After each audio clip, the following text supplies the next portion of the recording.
Welcome to Bleach Revisited.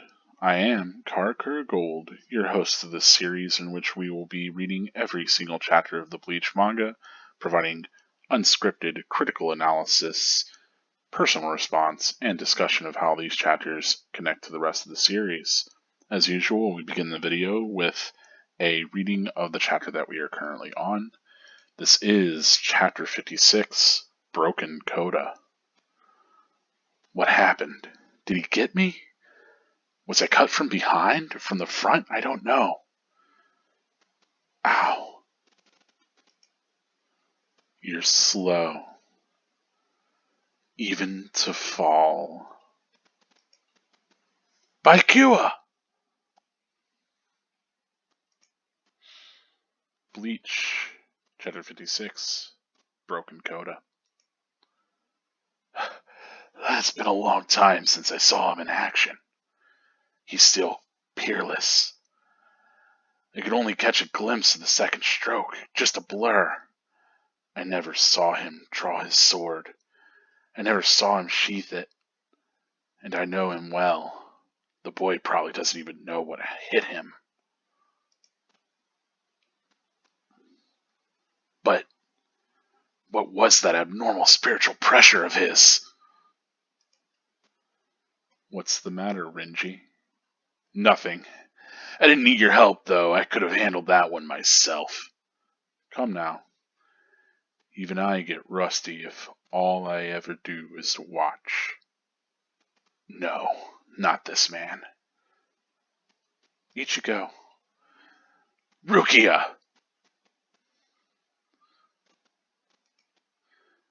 Let go of me, Renji. Ichigo's forget him. The boy's dead. Don't make things worse for yourself by crying over a corpse. Listen, if you so much as touch him, they'll add 20 years to your sentence. I don't care. I got Ichigo into this. He was killed because of me. What's wrong with going to him? He gave his life for me. Even though your punishment would be increased, you feel you must go to this boy? Brother, I understand, Rukia. This child looks very much like him.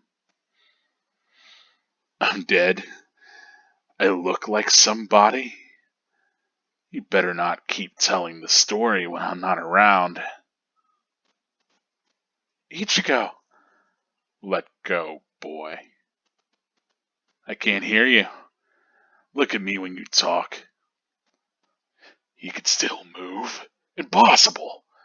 How can his will be so strong? So, you must not want that hand.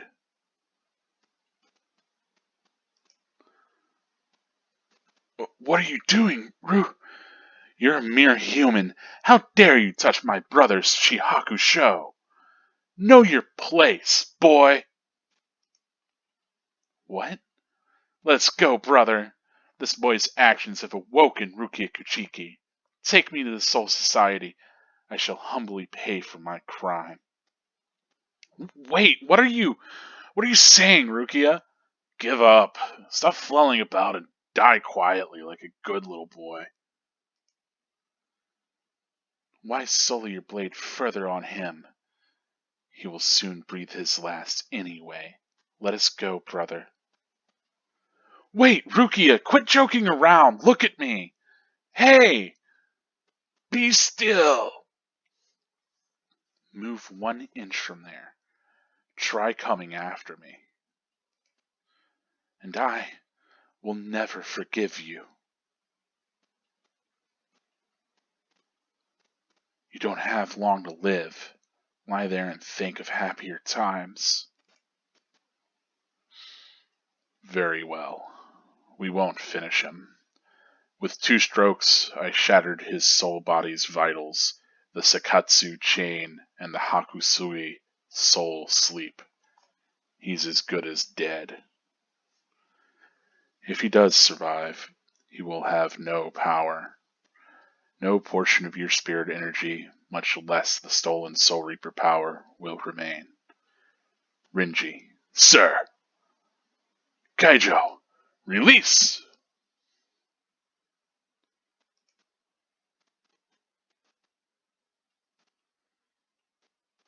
I can't talk. I can't move. Why? I was spared again. Ah! That is it for. There's just a black page there. That is it for chapter 56 of Bleach. Quite a bit kind of going on there. If you had thought maybe Ichigo would make another comeback in this fight, well, does not seem to be the case. So, let us talk about what is going on in this chapter, both artistically and narratively, kind of how that moves the series along, and, all the strengths and weaknesses thereof. Right? So I like that we start from Ichigo's point of view, and he's really unaware of, just exactly what happened, obviously. Starting with this internalization from the black background, I think that really works to really immediately get us into this idea of internalized thought. I like that this kind of comes down, in the center as we get Ichigo looking at the blood spraying out of his chest and then across the ground, trying to make heads or tails of this as he collapses. And of course, we get the volume name as well as the chapter name, Broken Coda, which, as you remember, that's the idea of a finale of something, but it being broken, right? So if everything's been building up to this moment, this kind of climactic clash with Soul Society, with Rukia finally being kind of taken in for all of the crimes that she's committed, right? Because it's a crime to give a person your Soul Reaper powers, and certainly all the other things that she's done, right? Involved herself with this mod soul. Maybe that's really it. Not reporting back, desertion of her duties, perhaps, even if she did have Ichigo kind of work as a substitute. It's quite a lot. It's pretty serious, grievous stuff. Like I said, it's been building to this moment, but we might expect that Ichigo would be a little more triumphant. Instead, he is absolutely destroyed. We get a bit more of Byakuya being kind of lording this over him, maybe. I'm wondering what exactly. Oh, I guess that's Ichigo's sword. I was like, what is this other kind of hilt, the scabbard going out for Byakuya? But that follows through for Ichigo's sheath for his weapon. Of course, we get some more of Byakuya's expressions as he's cold and distant and quite powerful, right? He's above all of this to an extent, right? We get a big switch in Rukia here, where at first she's, got this kind of moment of desperation. Here, Byakuya lands this second stab after Rukia calls out to him. So he's really kind of dialing it in. And here, I assume that this is Rukia that we're seeing here in the cover page. Pretty rough, but she is being captured to be executed, so this is a pretty dire moment for her as well. Interesting that, even though Byakuya was sent here with Renji does have this moment where he's like, it's been a long time since I've seen him in action. So clearly the captain doesn't really have to raise his hand that often, right? We get the huge disparity between Renji and Byakuya, right? Byakuya didn't even have to release his weapon to cut down Ichigo that quickly. Here the moon's hanging out with us to remind us, that it is nighttime. And again, that those more supernatural elements always being paired with these urban ones as we get this, I guess, like the kind of like a terrace or whatever it is. What would you call that? I don't know the name for it. You know what I'm talking about. It's not just a fence. Maybe it is, because there's a fence over here too. Maybe it is just this fence, and maybe I'm instead reading it more as like a, the way that like the boy, this isn't coming to me at all. Whenever you have higher pieces of land, right? But it looks like these are trees behind it, so that reads maybe a little bit more as like a linked fence. Not as clearly as this does, but yeah. Anyway, whew, maybe I was right with calling it a terrorist in the first place. I'm going to be hung up on that all night now. Going forward, though, we get these other kind of shots of Byakuya. I like that you can see parts of his scalp showing through for the way that his hair is parted and like kind of drawn into not quite like cornrows, but like these specific kind of style. I think it does really sell these as characters from like another world, just like the way that they have their hair stylized. They're very much like otherworldly or very very fantastically kind of rendered in a way that marks them as different from these human characters that have had more kind of down to earth designs, with the exception of maybe Don Kanoji. But he's also supposed to look kind of ridiculous and over the top. So we get like this, this whole thing of right. He only could get a glimpse of that second strike, but Ichigo is wondering, was he stabbed from in front or behind? It seems like it was all of those things, right? Of course, we get Ichigo completely laid out here to further sell his utter defeat at this enemy, and we're kind of smartly reminded of the burst of spiritual pressure of his, right? That he was able to come back, and so maybe we have this moment where we think, oh well, he could maybe even still bounce back from this, perhaps. So Renji is still thinking on this moment where he had thought that he had won the fight, and Ichigo made this really abnormal sort of comeback, and so there's still something special about Ichigo, even if he was cut down like this, right? Renji, of course, his pride's pretty wounded. I did comment in the previous chapter that I felt like they should have more thoroughly depicted his chin being scratched throughout that fight, but here we get it again, so that's nice. I like that, of course, in the panel where he's relating that, he could have done it himself. We see him with all these scars that he's got from this battle with Ichigo. Byakuya, I love that, he helps Renji kind of save face with like, oh, well, I'll get rusty if all I do is watch. And Renji's like, no. Clearly, Byakuya is not trying to just punk Renji in front of everybody right now. He's probably had enough for one night. But yeah, I love this moment, this frown from Byakuya as he, kind of takes in that information from Renji. Anyway, of course, we get Rukia running to Ichigo, and this is a kind of strange moment where it's not strange that Renji pulls her aside, because obviously Renji like very thoroughly cares for Rukia to an extent. Like he was taken in by their household, so assumably raised kind of in relation to Rukia to some degree. We don't know exactly their relationship or how much older one is than the other or whatever, but at the very least he has these debts to the Kuchiki family, and so him pulling Rukia aside like this shows that like he doesn't consider her like untouchable like Byakuya or somebody to really kind of you know absolutely honor in that way, but instead that he's going to kind of pull her aside to reprimand her and keep her from getting this bigger sentence, right?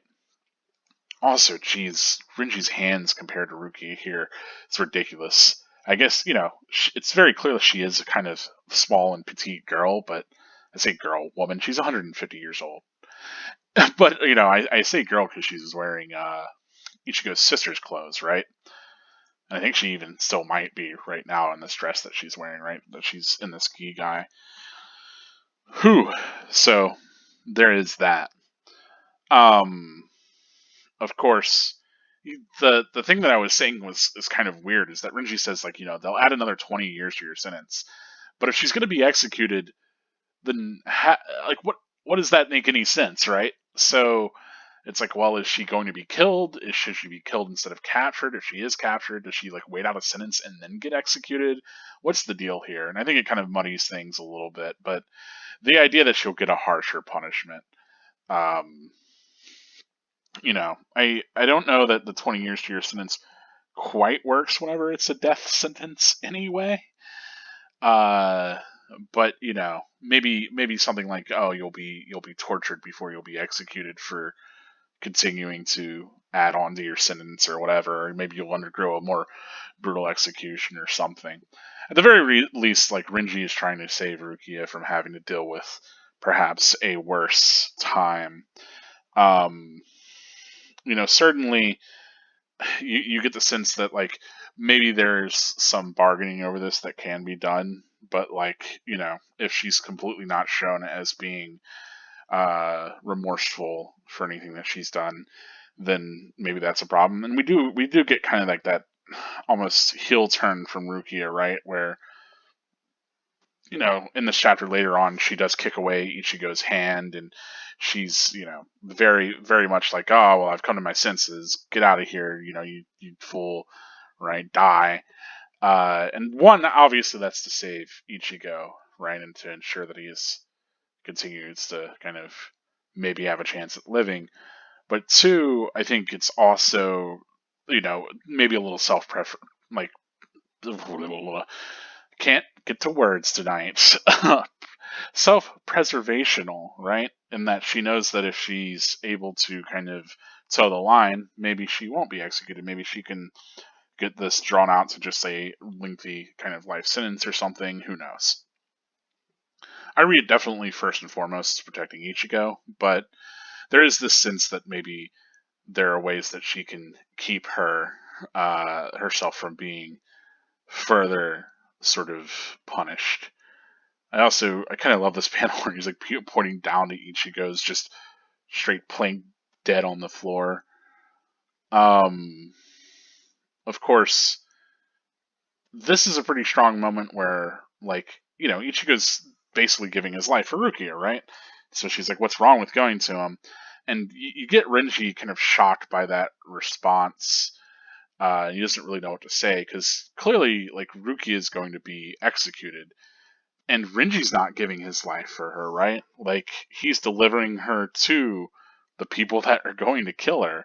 So, like, it's kind of hard for Renji to say anything back to Rukia whenever, she is saying this, and kind of throwing it in his face in a lot of ways.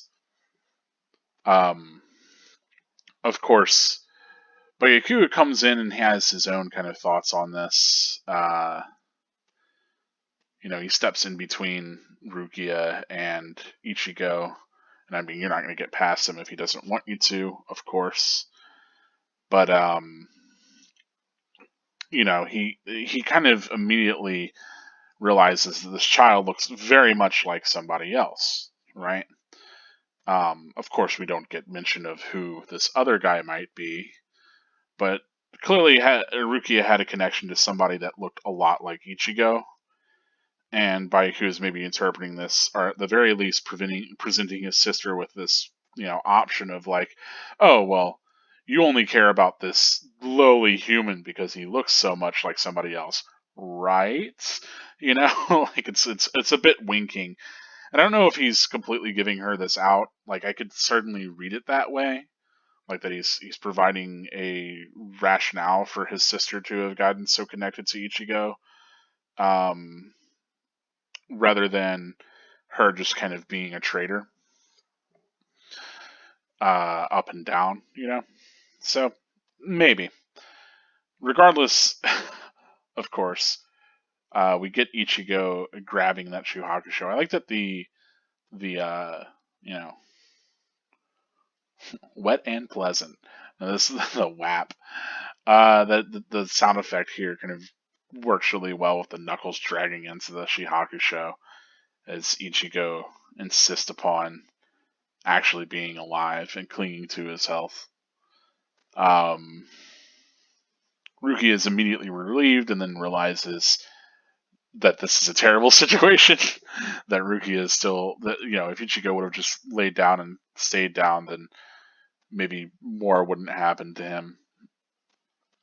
Of course, you gotta love Ichigo kind of to the very end, being very cheeky, very, very confident, even whenever he's absolutely at, like, the whims of this much more powerful opponent. Renji kind of losing his mind here. Again, eyes not quite lining up. Uh, I always wonder with that, how much like his tattoo is drawn accurately every panel too. What a wild hairline. What's going on with you, Renji? Anyway, like yeah, it's kind of wild. Anyway, Widow peeked out of his mind. Of course, Byakuya being very severe, threatening to sever Ichigo's hand for like how dare you touch me kind of moment. We get this very stark impression of him as looking down upon Ichigo as, he literally is, but also that he's willing to even mutilate this person that he's rendered basically dead anyway. But we get this very strong moment from Rukia, right, where she kicks away Ichigo's hand and in a way kind of saves him, right? That she starts to kind of give him a hard time and yell at him and put on this like very frustrated sort of expression that we know is forced, but she's got to do this in order to keep Ichigo alive, right, and to end this encounter. Of course, I think that Ichigo doesn't understand it, and maybe Renji does, because Renji definitely got the idea that Rukia was trying to protect him earlier. So him kind of stomping down on Ichigo's shoulder and insisting that he just die quietly. It's kind of like, hey, dude, just shut up, like take your lumps. Of course, Rukia further insists, like, why sully your blade, right? Like, oh yeah, he's definitely gonna die. Let's just go. It would be beneath you to continue to draw his blood. All of that, right? She's really kind of trying to appeal to Byakuya less emotionally than she was before, and more to his sensibilities as a Soul Reaper, right? Of course, Ichigo kind of has this last moment of insisting that Rukia look at him, right? Quit joking, all of that. And she does as this page turns, and it's a very emotional moment as we do see tears in her eyes, her gritting her teeth to not lose her composure, and that she'll never forgive Ichigo were he to come after her. I think the idea is that, of course, if Ichigo were to come after her, he's going to inevitably have to face off against Byakuya and other, I imagine, opponents quite as powerful, right? And so it's only going to result in more tragedy. And Rukia really doesn't want to see Ichigo die because of her decisions. I mean, that was her whole point for running away in the first place. She's trying to protect him, and at this moment, it's ultimately her attempting to protect him. She's kind of sick of seeing, this sort of thing play out, right? She doesn't want to see this come to pass. And of course, she reiterates that he doesn't have long to live. We're really left on this moment that Ichigo is going to die. And Ichigo kind of sees, at the very least, Rukia's pain in that moment, right? This is very emotional for the both of them. And, Byakuya decides, well, okay, he takes his hand off of his sword. And he says this is kind of an important line as far as especially kind of building a little bit in this world, right? So if you remember, Ichigo got his powers because they drove the sword through his heart, right? And it had to be very precise in order to give him his powers. And so here we get the kind of opposite where it's like, okay, well, I shattered his soul body's vitals, right? So the soul body has two vital parts to it. One is the Sakatsu chain, which assumably is the chain that connects you to your mortal kind of body, right? So without that, Rukia kind of stated before with Orihime, I believe, that with that chain broken, you're going to die, right? But so long as the chain's intact, you're fine. So, yeah, the chain severed, so he probably is going to die from that. But also, this Hakusui soul sleep is, I think, the key to the rest of what Byakuya says, right? So that even if he does survive somehow, he won't have any power because the soul sleep has been shattered. We don't really get where those are in the body. I mean, obviously we know the chain being in the chest. Maybe you can coordinate that with the two places that Byakuya struck. Whenever we looked at him, he stabbed him, sliced him across the front, and then like where the soul chain would have been, the Sakatsu chain, and then stabbed him back through like the back, kind of above the like in the abdominal area. Maybe that's where the soul sleep is as well. Anyway, so there's this idea that even if he does survive, he'll kind of be rendered back to being a human. No portion of any of that spiritual energy, much less any of Rukia's power, will remain. So that kind of solves it. Renji opens this gate, assumably back to Soul Society. Interesting, he does that by just kind of twisting his sword in the middle of the air, by saying Kaijo release. Interestingly enough. And we open up this gate. We get 3 hell butterflies, assumably one for each of them as they pass through. And, Rukia looks back one last time as she passes through these gates. And Ichigo, yet again, it starts to rain. And we're reminded again of a time in which somebody that has been close to Ichigo is, basically lost their life, and Ichigo was unable to protect them, right? But they, through basically protecting him, spared his life. So it's meant to mirror that moment with Ichigo as a child losing his mother, and being protected by her, and Ichigo feeling like he wasn't powerful enough to protect her, all of that.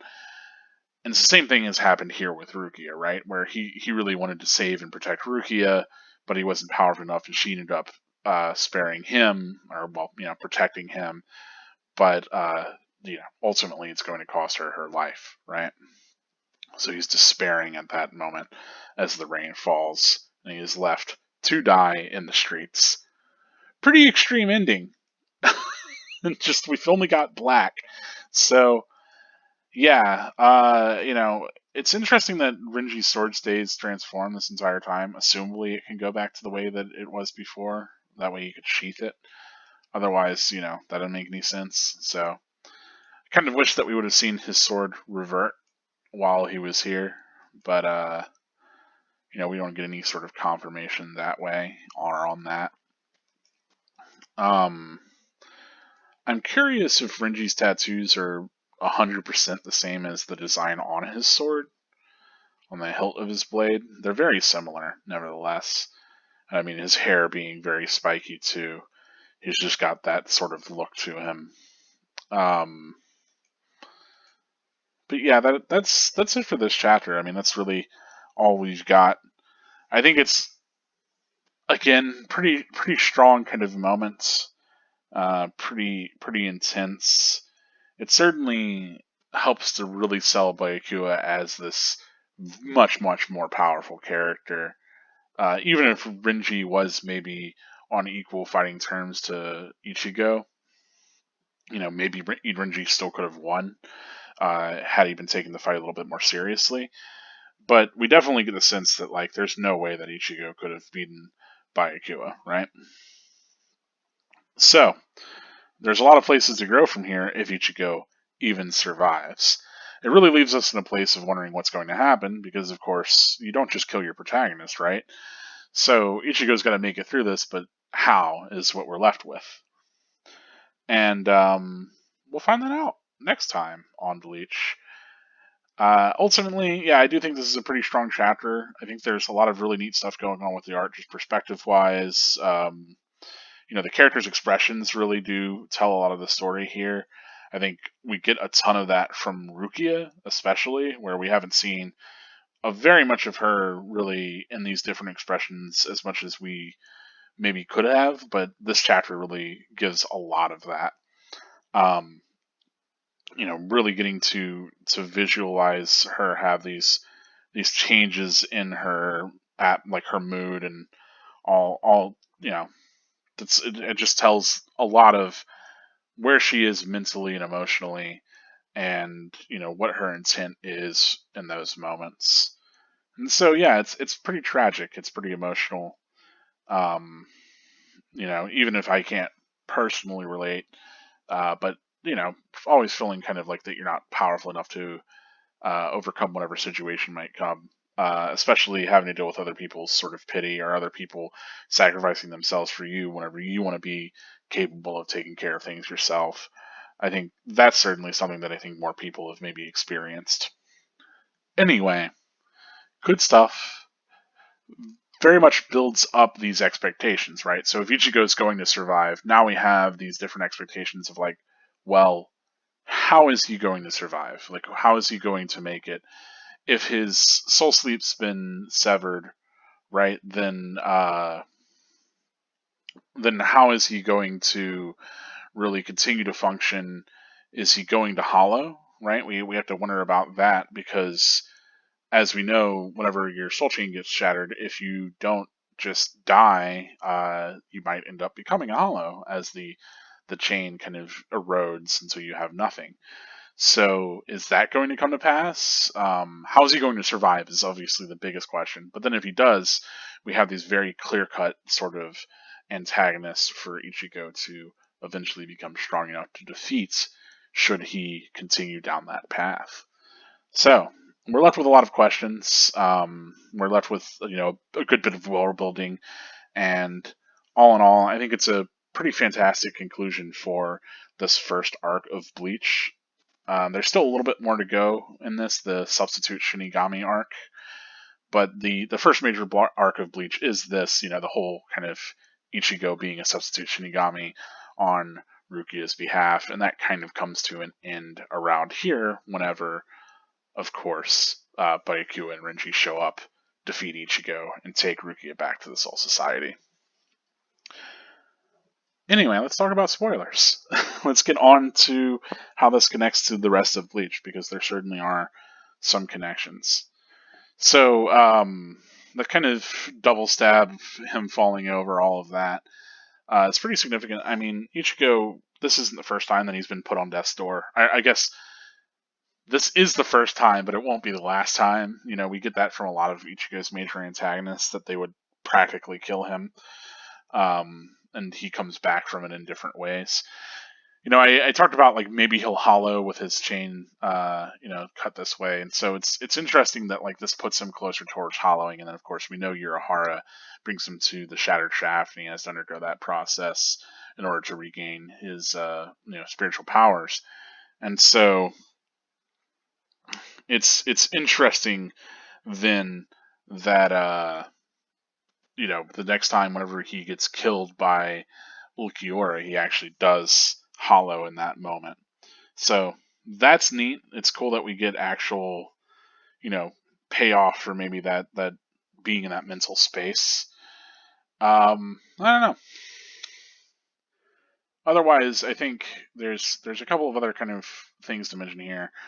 I don't know so much, like this, the idea of obviously there being this gulf of power between Renji and Byakuya, as we come to learn that is absolutely the case, but also the idea that it's been a while that Renji's even seen his captain draw his sword also kind of makes sense.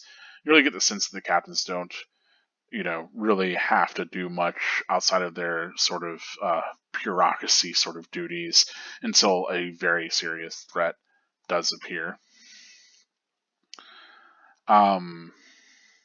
Now, as far as the abnormal spiritual pressure, I mean, we know all about that, right? That Ichigo, in a lot of ways, has been kind of trained for this moment. That he's this sort of abnormal hybrid entity anyway, so it makes sense for him to have pretty abnormal spiritual pressure. Again, people always bring up like, oh man, it's such a like poor writing that Ichigo is all of these things, but it's made very clear from even the beginning how strange it is for Ichigo to be this powerful or to, for all this other stuff, right? And then it's made explicitly clear within the narrative that Ichigo is intentionally made this way. And even then, I don't know. Like, I can understand not liking that, but like, it's not really.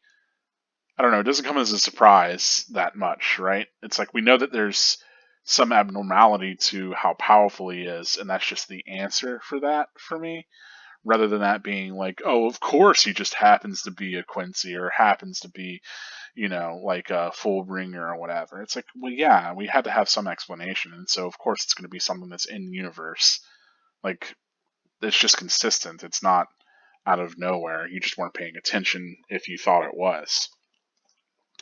Now, if it's good writing, that's up for debate. Whether or not that's a significant way to kind of continue to improve upon your main character's powers and build them up as a viable sort of threat and entity within this universe. We could talk about that all the time, but I kind of tend to hold that it's the case. I love this Ichigo face. Of course, Renji saying that he could handle it on his own. Sure.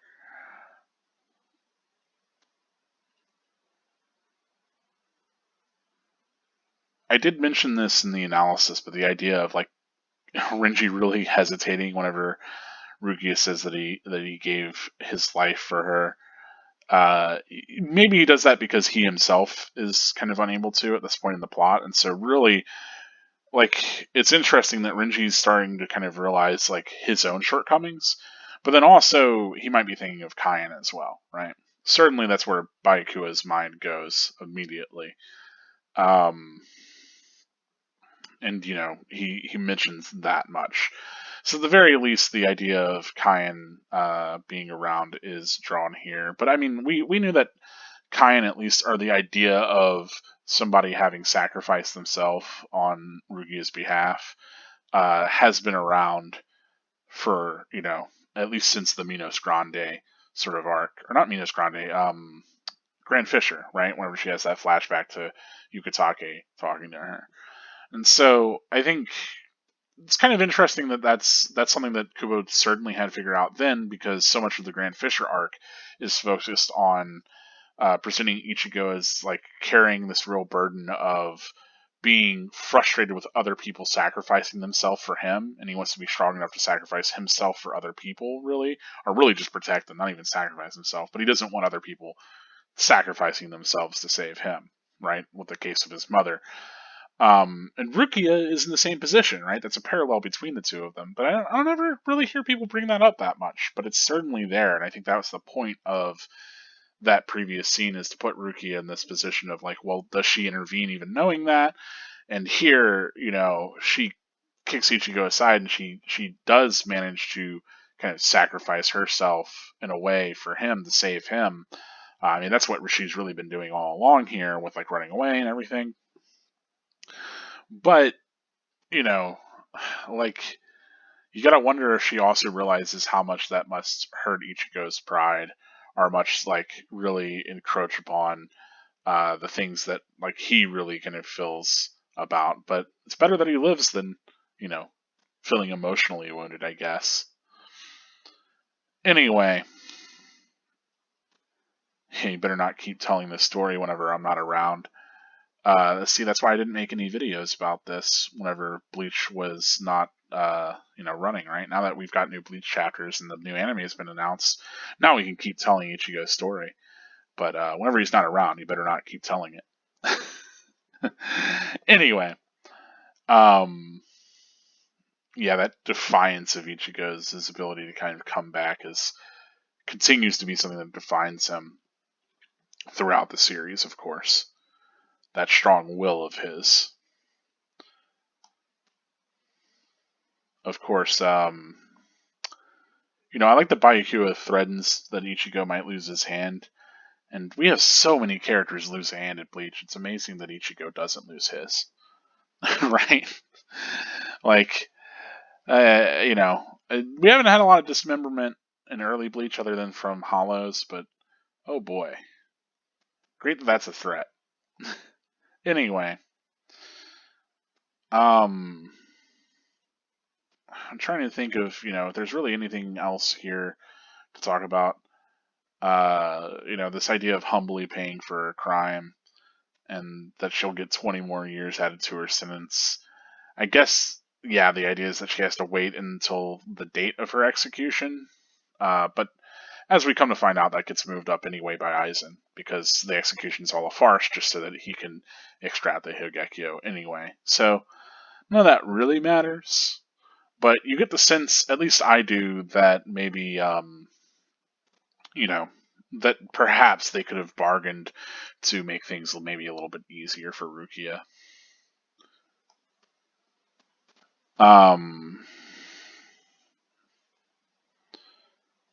Yeah, of course, moving and coming after her is something that Ichigo absolutely does, and she does find it in herself to forgive him. So that does come to pass. As far as the you don't have to long to live, lie and think of happier times, I wonder how much Rukia is aware of the fact that Urahara is going to get involved, Because certainly he was there and present over at, whatchamacallit. Like, he was certainly there at Ichigo's place, right? And I talked about this in the previous video. The idea that why is Urahara doing the things that he's doing, right? Why does he show up at Ichigo's place in order to put Kon in Ichigo's body, just to order Kon to stay at the house if it's 2 a.m., right? Like, so they won't get suspicious of Ichigo being gone. And the answer is that Urahara 100% knows that Ichigo is going to get absolutely bodied in this fight, and that Urahara is going to be able to take that opportunity to power Ichigo up, in these life or death sort of situations over and over again, to culminate him into this perfect sort of killing machine, this warrior, whatever. And that Kon's going to have to stay undercover as Ichigo for quite a while, right? I think it's the whole reason why Urahara is there. I wonder then, how much Rukia is aware of that, because certainly Urahara spoke to her with the Minos Grande event where she was talking about how much Ichigo would be involved in both their fates, right?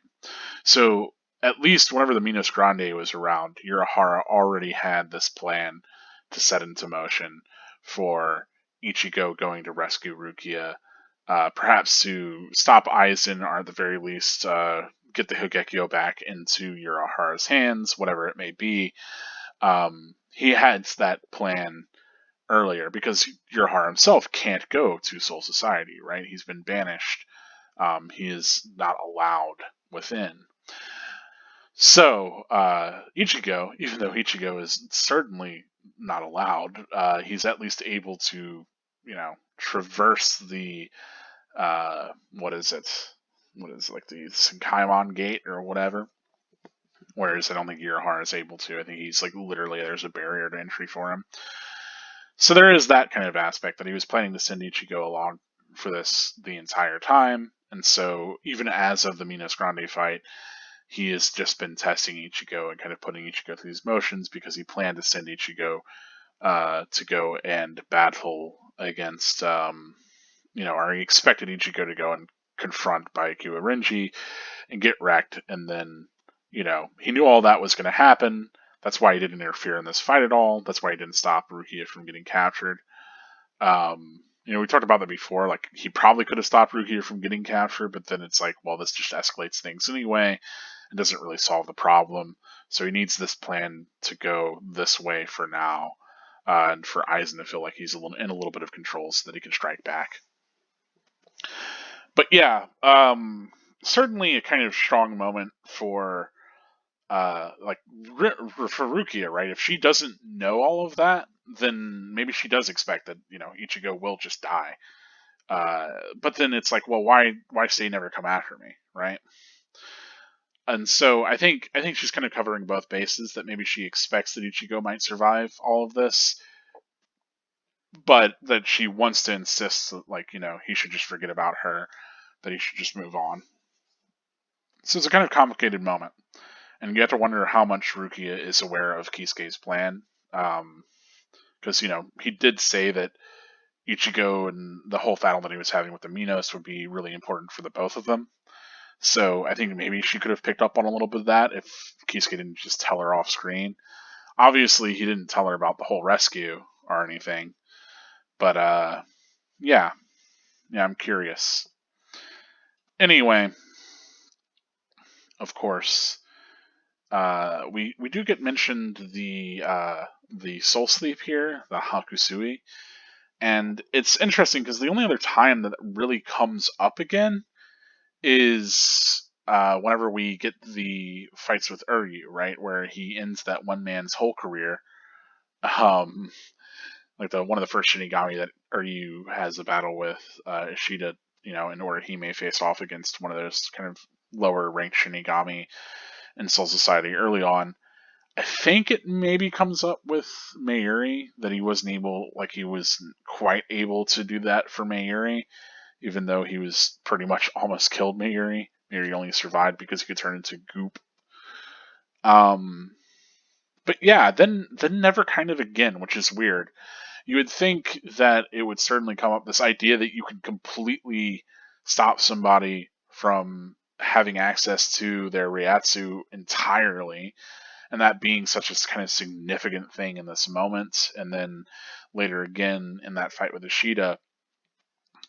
I wonder, because it's very clear that Kubo returned to a lot of this early stuff whenever he was thinking of ideas for the Thousand Year Blood War, and a lot of the things that appear in early Bleach get brought back and kind of elaborated upon and revisited in some ways, but not the idea of shattering the soul body's vitals, right? Not the idea of this soul sleep being destroyed. And I think that could have been something that you could have kind of focused on in the Thousand Year Blood War. Um, we get that whole thing with the still silver arrow being able to pierce the Quincy's heart and stop all their Reiatsu, render them, unable to use their energy. But I wish that maybe the still silver arrow was connected to piercing a Quincy's Hakusui, right? I think maybe that would make it perhaps sit a little bit better with people, because at least then it would be a little bit more connected to something that we've had throughout all of Bleach. If you could just establish, like, well, the only way that we can stop Yawak, Yuhabak, whatever, Yahweh, the only way that we could stop the final boss is to stop his soul sleep, right? To destroy his Reiatsu entirely. But, how do we do that? There's no way to pierce him because of all of this stuff. We need some sort of weapon that can do that, and then that could lead there perhaps more naturally. I do like that ultimate kind of conflict really relies upon the use of like Tsukishima or Hime, and Ishida kind of all using their different talents or whatever, these different connections, that all of that kind of culminates into creating like this sort of moments that you know can work to defeat this final boss. But more on that when we get there, I suppose. All I'm saying is that I think the Hakusui is made pretty significant early on, and I think could have been made significant later on, but kind of never is, which is a real shame. Of course, as we come to learn, this seems pretty detrimental, but Urahara obviously knows a way around it because he knows every which thing. Here with the Hell Butterflies, so again, I was talking about like that kind of connection between the Hell Butterflies and Hell and the Shinigami, and I'm still not quite so sure. Clearly, they correspond with moving between the worlds. So I think I've built up a kind of good idea of like, well, whenever you create a portal and somebody has to go through to Soul Society or back from Soul Society into the world of the living, a Hell Butterfly must be kind of deposited into the world of the living for whatever reason, right? Be it through Kanso or through just using the Senkaimon gate.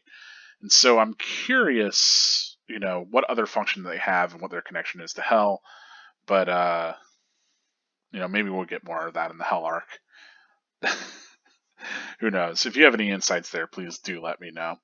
As always, tag anything that you have with spoilers as a bit of spoiler. Interesting here that, of course, Ichigo's weapon gets shattered, and that he eventually awakens to a truer weapon. This will come back in the Thousand Year Blood War, of course. So the idea of Ichigo losing his powers even and regaining powers is something that we revisit again with Aizen and the Fullbring or Lost Agent arc. So I don't know. That's the other thing. Is like the Lost Agent, or otherwise known as the Fullbringer arc. That arc often is pretty maligned with like kind of more casual fans. I think it's come to be maybe better understood or better appreciated nowadays, but I remember a lot of people being really upset about it because Ichigo lost his powers and Aizen was, quote unquote defeated. Then it's like, oh, what now? We got this whole new set of characters, and Ichigo's going to get his powers back. Ooh, and it's like, well, what are the stakes for anything? And it's like, well, yeah, thematically, there's still a lot going on. There's still a lot of unanswered questions, and Aizen's defeat wasn't really going to be the end of Bleach ever, at least as far as I was reading it. So I was kind of more okay with that. But a lot of people took umbrage with the idea of like, oh, of course Ichigo just has some way to get his powers back, and I was like, yeah, obviously, you know, like that's the entire crux of the first arc of Bleach is that Ichigo loses these powers and then has a way to get his own back through like supernatural means, or really awaken his own more than get them back because he's not retrieving Rukia's powers that were on loan to him. He is awakening his own powers. Um, so there is a bit of all of that going on, and I think I'm fine with that. Like that because that was such an central element to something so early in Bleach. I am totally okay with it being revisited later and kind of handled differently, right? Because there's so much emphasis put on like, well, you can't trust Ishin or Urahara, and the idea being like, well, Urahara would have a way to get you back your powers, no problem. We know that. And Ishin might have a way to get back your powers because, as we know, if a Soul Reaper is able to put their sword through your body, they can transfer powers upon you. And so Ichigo has two other paths to power in the Fullbringer arc, but Genjo specifically kind of maligns Ichigo against either one of those and raises these sorts of suspicion. And it's like, look, you have to rely upon us to regain your power. You can't trust those other guys. And to an extent, you really can't trust Kisuke, but, is what it is, what it is. Anyway, that's it for this one, folks. As always, thank you so much for watching. This has been Karkur Gold, reminding you that spirits are forever with you. Stay gold.